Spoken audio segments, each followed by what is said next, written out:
आती है लाल चंदन। कौन सा चंदन? लाल चंदन को अच्छा घिसो और घिसकर तैयार कर बेलपत्री के ये दोनों भाग हैं, दोनों पत्तियां जो नीचे की हैं, इसमें उस चंदन को लगा लीजिए। अगर किसी से आपको पैसा लेना है, वो नहीं दे रहा, या कोई काम है या जॉब है या नौकरी है या उसके लिए, या कोई विद्यार्थन का कोई कार्य है, कोई स्कूल में पढ़ाई कर रहे हो और वो कार्य नहीं हो रहा, 5 बार 6 बार करके देख लिया नहीं हो रहा, तो ये दोनों पत्तियों पर लाल चंदन लगाओ। लाल चंदन लगाने का मतलब ये नहीं कि जरा सी तुम बिंदी लगा दो। लाल चंदन जो घिसा है उसको पूरी पत्तियों पर अच्छे से फेरना है। जिसका विवेक कमजोर हो, बुद्धि कमजोर हो, महाराज एकांत में रहना पसंद करते हो, बोलना पसंद नहीं, हंसना पसंद नहीं, किसी में मिलना पसंद नहीं, एकांत।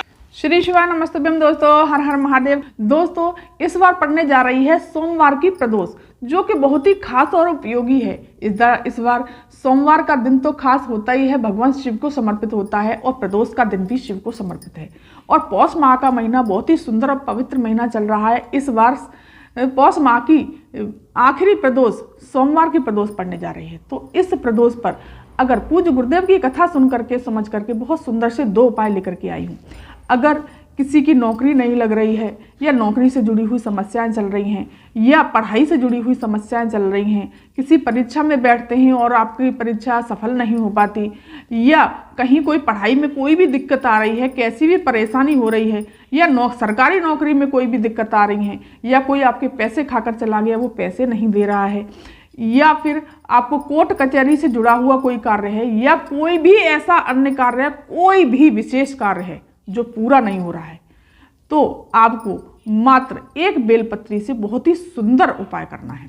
दोस्तों ये उपाय 2 सोमवार कर सकते हैं या 2 प्रदोष कर सकते हैं।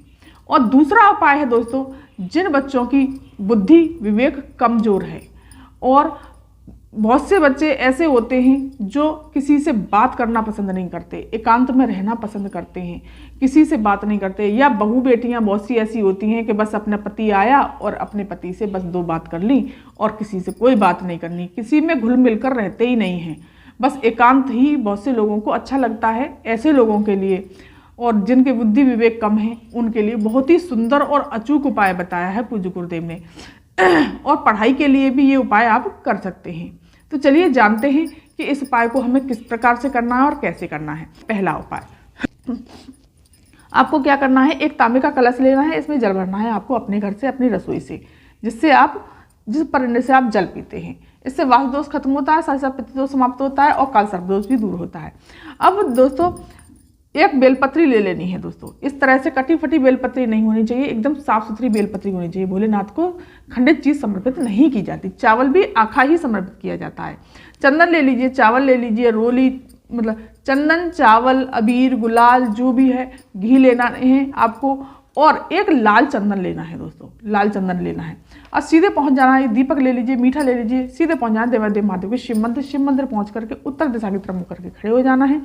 और सबसे पहले गणेश जी के स्थान पर जल समर्पित करेंगे, श्री शिवाय नमस्ते मंत्र का जाप करते हुए, कार्तिकेय जी के स्थान पर, माता अशोक सुंदरी के स्थान पर, फिर माता रानी के हस्त कमल पर श्री शिवाय नमस्ते मंत्र का जाप करते हुए इस तरह से हम सारा का सारा जल समर्पित कर देंगे।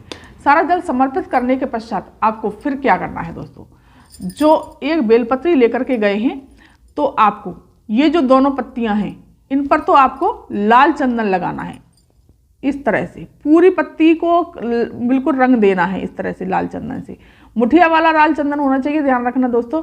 इस तरह से, ऐसा मत करना कि 1 बिंदी लगा दी, 1 बिंदी नहीं, पूरी पत्ती देखो इस प्रकार से, इस तरह से रंगनी है, इस तरह से। और बीच वाली पत्ती पर आपको घी लगाना है, गाय का ही घी लगाइएगा, कोई और घी नहीं चलेगा। बीच वाली पूरी पत्ती पर घी लगाना है दोस्तों। इस तरह से आपको गाय का पूरी पत्ती पर इस तरह से घी लगाना है, और घी लगा करके आपको ये जो सुंदरी का स्थान है, तो यहाँ पर ये पत्ती का स्थान ये अशोक सुंदरी के स्थान पर आना चाहिए, इस तरह से घी का। और ये जो दोनों लाल पत्तियों का स्थान है, एक गणेश जी की तरफ हो गया, एक कार्तिकेय जी की तरफ हो गया। इस तरह से आपको कर देना है, इस तरह से आपको ये समर्पित कर देना है। ऐसे करने के बाद दोस्तों फिर चंदन गणेश जी के स्थान पर लगा देना है, कार्तिकेय जी के स्थान पर, माता अशोक सुंदरी माता पार्वती के स्थान पर और भोलेनाथ पर त्रिपुंड बना देना है। इस प्रकार से दोस्तों, इस तरह से चावल समर्पित कर दीजिए, मीठा समर्पित कर दीजिए, जो भी आप लेकर के गए हैं पूजा की सामग्री वो समर्पित कर दीजिए। और वहीं पर बैठ करके थोड़ी देर आपको विनती करनी है भोलेनाथ से, माता अशोक सुंदरी से, जो भी अपनी मनोकामना है वो बोल देनी है। शिक्षा से जुड़ी हुई कामना है, नौकरी से जुड़ी कामना है, व्यापार से या कोर्ट कचहरी से, या कोई पैसे लेकर चला गया, या कोई भी विशेष कामना है आपकी, परीक्षा में बैठ रहे हैं तो आपको वहीं पर अपनी कामना बोलनी है और सीधे अपने प्रणाम करते हुए सीधे अपने घर चले आना है। दोस्तों बहुत ही सुंदर और अचूक उपाय है। चलिए जानते हैं दोस्तों पूज्य गुरुदेव ने ये कहा है कि ये तो या तो 2 प्रदोष कीजिए, 2 प्रदोष में अपनी कामना पूरी हो जाएगी, और या 2 सोमवार भी कर सकते हैं। तो चलिए जानते हैं अब दोस्तों दूसरा उपाय बताया है पूज्य गुरुदेव ने, वो भी बहुत सुंदर और अचूक उपाय है कि आपको क्या करना है कि रस लेना है, गन्ने का रस लेना है, और गन्ने का रस लेकर के उसमें सफ़ेद तिल्ली पीस करके डाल लीजिए। आप ये समझ लीजिए जैसे कि ये इस पात्र में गन्ने का रस है, मैंने गन्ने का रस भर लिया है इसमें, और सफ़ेद तिल्ली पीस करके मैंने इसमें डाल दी। इस प्रकार से मैंने सफ़ेद तिल्ली पीस करके डाल दी गन्ने के रस में, और फिर इसे लेकर के सीधे पहुंच जाना है देवादेव महादेव के शिव मंदिर पहुंच करके उत्तर दिशा की तरफ मुख करके खड़े हो जाना है। और ये गन्ने के रस जो तिल्ली जो डाल करके ले गए हैं, ये कहीं और समर्पित नहीं करनी, सिर्फ माता अशोक सुंदरी के स्थान पर समर्पित करना है। और त्रिपुरा सुंदरी का नाम स्मरण करके, त्रिपुरा सुंदरी का नाम लेकर के इसको जल को समर्पित करना है। जो व्यक्ति कम बोलता है, या जिस व्यक्ति में, जिस बच्चे में विवेक कम है, बुद्धि कम है, तो आप इस उपाय को जरूर करिएगा। त्रिपुरा सुंदरी का नाम लेकर के, उसका नाम और गोत्र बोल करके, त्रिपुरा सुंदरी का नाम लेकर के इस प्रकार से आपको गन्ने का रस धीरे धीरे समर्पित कर देना है।